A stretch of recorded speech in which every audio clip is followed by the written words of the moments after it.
الكريم، أما بعد، أعوذ بالله من الشيطان الرجيم.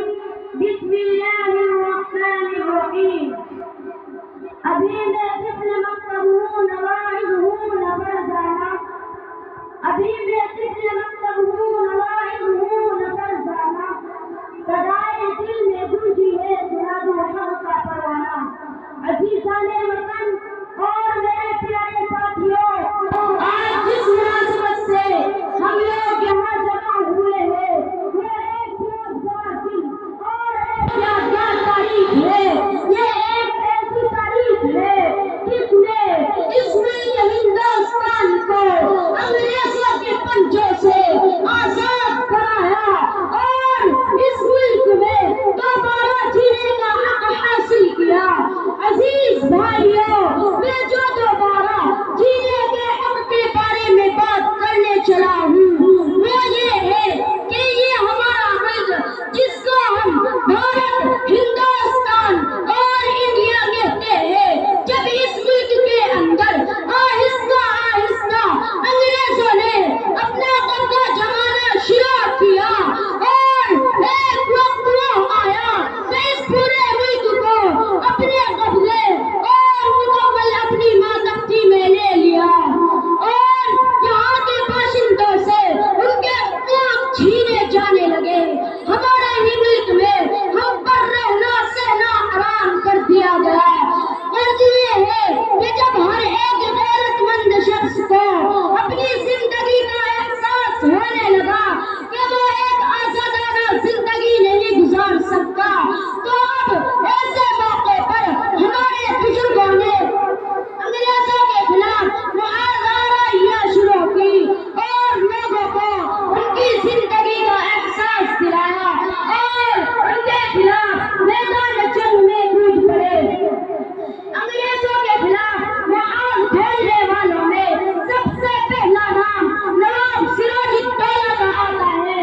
یہ وہی سراج الدولہ ہے جو بنگال کا ایک جاباز سپوت ہے جس نے سب سے پہلے فرنگی فوجیوں سے معاہدہ آرائی کی۔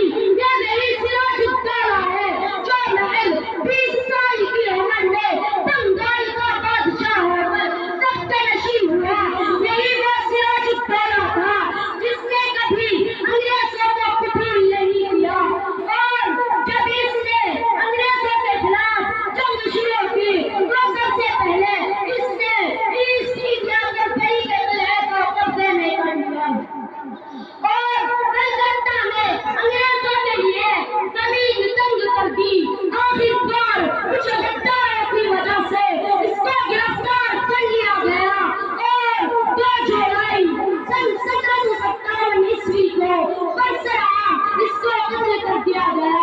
یوں سراج الدولہ اپنے ملک سے وفاداری کے صلے میں شہید ہو گیا۔ اسی طرح ہماری تاریخ بے شمار شہداء سے مزین ہے۔ ایک انگریز جس کا نام تامسن ہے وہ لکھتا ہے کہ میں اپنے خیمے میں گیا تو مجھے کچھ مردار کی بو محسوس ہوئی تو میں اپنے خیمے کے پیچھے گیا تو دیکھتا کیا ہوں کہ 40 علماء کو سور کی کھال میں ننگا کر کے دہکتی ہوئی آگ میں ڈال دیا گیا۔ پھر 40 اور کو لایا گیا اور ان سے یہ کہا گیا کہ بس آپ یہ کہتے کہ ہم ان علماء کے ساتھ نہیں جنہوں نے انگریز کی فوج کے خلاف فتویٰ دیا ہے۔ وہ لکھتا ہے کہ انہوں نے اس آگ میں جلنا تو قبول کیا مگر انگریز کے سامنے سر نہیں جھکایا۔ اور آپ دہلی کی جامع مسجد سے پوچھو جہاں انگریزوں نے پھانسی کا پھندا بنایا تھا، جہاں ایک دن میں 40 ہزار علماء کو پھانسی پر لٹکا دیا جاتا۔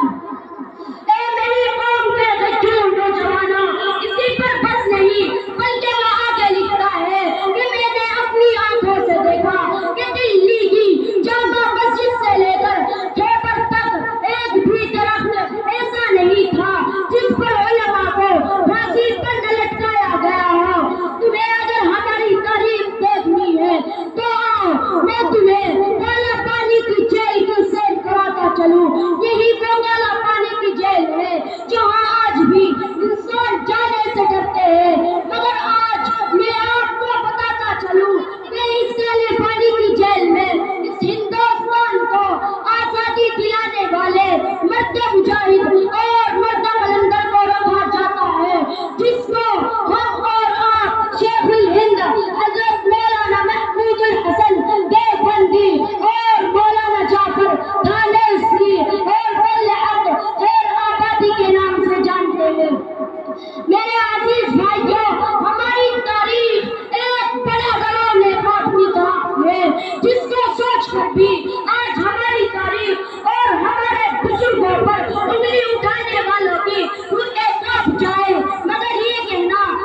ان آخری الفاظ کے ساتھ ختم کرتا ہوں. نہ تیرا ہے نہ میرا ہے یہ ہندوستان سب کا ہے. نہ تیرا ہے نہ میرا ہے یہ ہندوستان سب کا ہے. نہیں سمجھی گئی اگر یہ بات کا نقصان سب کا ہے. وآخر دعوانا ان الحمد للہ رب العالمین.